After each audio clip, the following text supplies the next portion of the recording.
ከምቲ ሕፃ ባሕሪ ቆፂርካ ዘይውዳእ ከዋኽብቲ ሰማይ ድማ ኣብ ሰማይ እንከለው ርኢኻ ወይ ድማ ኣመልኪትካ ትቆፅሮም ዘይትኽእል ኣብዛ ዓለም ድማ ብዙሕ ጭንቀት ኣሎ።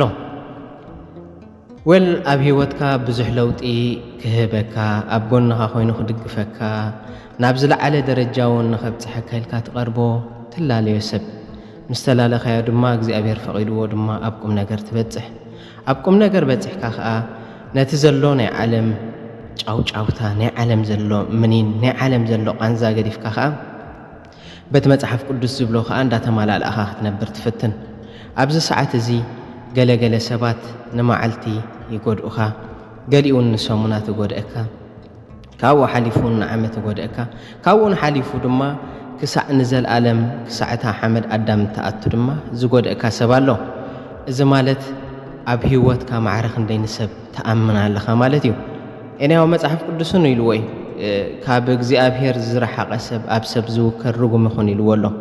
ስለዚ ኣነ ንስኺ ንስኻ ብሰብ ተበዲልና ክንከውን ንኽእል ኢና። ሰብ ኣብ ህይወትና ኣትውን ህይወትና ፀየቕልና ክኸውን ንኽእል እዩ።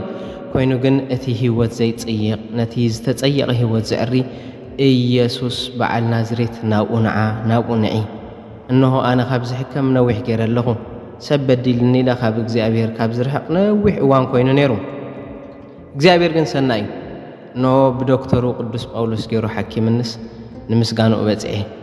ንስኺ ድማ ወይ ከዓ ንስኻ ሓወይ ካብቲ ዘለኻዮ ቃንዛ ካብቲ ዘለኻዮ ስቃይ ክትወፅእ ናፍቲ ገዛእ ኩሉ ዝኾነ ንጸልማት ዝሰዓረ ንመቃብር ዝበትበታ ንመቃብር ዝሰዓራ ኢየሱስ በዓል ናዝሬት ወዲ ቅድስቲ ድንግል ማርያም ኢዱ ዘርጊሑ ንዓብለካ ኣሎ።